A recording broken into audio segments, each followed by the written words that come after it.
Éthique de travail d'entreprise, l'art de la furtivité et du café, au Canada, on appelle cela l'expérience canadienne. Dans le paysage en constante évolution de la vie en entreprise, un nouveau mot à la mode fait son apparition, l'IA. Oui, l'intelligence artificielle, la dernière menace pour l'équilibre délicat du textage, de la consommation de café et du travail furtif qui définissent la culture d'entreprise moderne. Au Canada, ils ont même un terme charmant pour ce phénomène, expérience canadienne, clin d'œil. Vous voyez, dans le monde d'aujourd'hui, il semble que 90% des travailleurs d'entreprise aient maîtrisé l'art de ne pas faire grand-chose. Ces travailleurs furtifs sont un groupe d'élite, experts dans l'art de paraître occupés tout en faisant le moins possible. La légende italienne, une leçon de disparition. Prenez, par exemple, la légende italienne du fantôme de bureau. Pendant 20 ans, un employé arrivait au bureau chaque matin, accrochait son manteau et disparaissait promptement pour travailler ailleurs. Sa routine furtive n'a été découverte qu'après 2 décennies, lorsque quelqu'un a réellement eu besoin de lui et, surprise, il était introuvable. Imaginez la dévotion qu'il faut pour maintenir une telle ruse élaborée pendant si longtemps. C'est du travail furtif de premier ordre.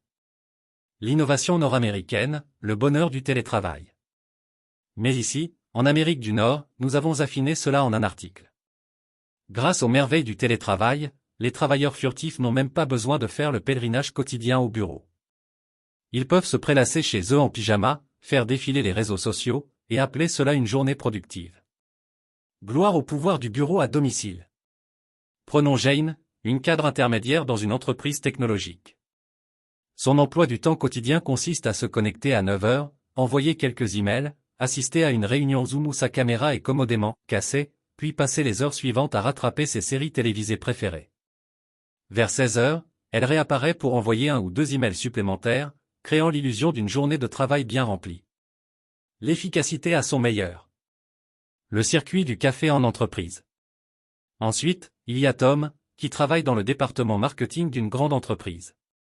Son expertise réside dans la navigation du circuit du café en entreprise.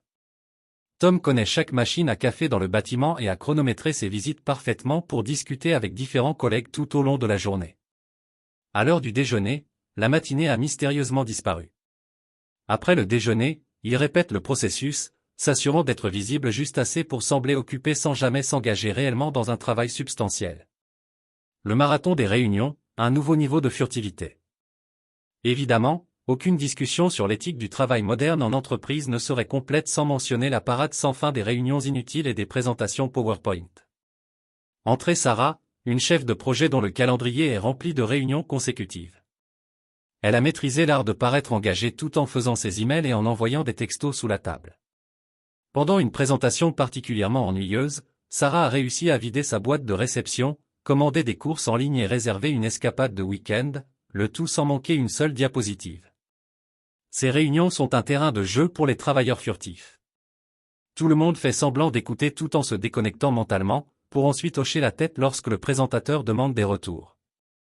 La beauté réside dans l'accord collectif, personne n'écoute vraiment, mais tout le monde fait semblant de le faire. La peur de l'IA, une crise existentielle. Et pourtant, ces champions de la mascarade en entreprise tremblent maintenant à l'idée d'être remplacés par l'IA. L'ironie est délicieuse.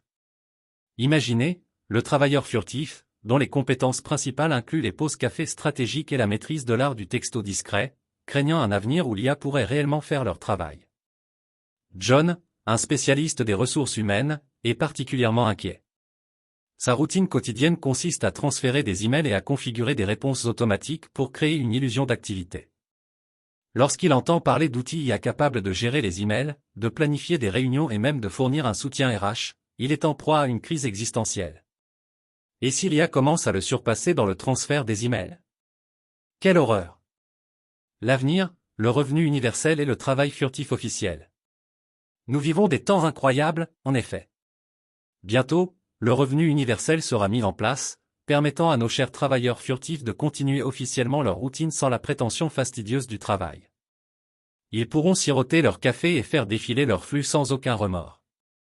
La vie en rose, comme disent les Français. Imaginez ceci, Rachel, une analyste financière, commence sa journée avec un petit déjeuner tranquille, lit un livre, fait une sieste, puis vérifie son compte bancaire pour découvrir que son dépôt de revenu universel est arrivé. Elle soupire de contentement, sachant qu'elle peut continuer sa routine bienheureuse sans interruption. Conclusion, santé aux travailleurs furtifs. Alors, levons nos tasses de café aux travailleurs furtifs du monde entier. Que vos textos soient toujours discrets, votre café toujours chaud, et vos peurs de l'IA légèrement exagérées. Voici l'inefficacité glorieuse du monde de l'entreprise moderne. Santé.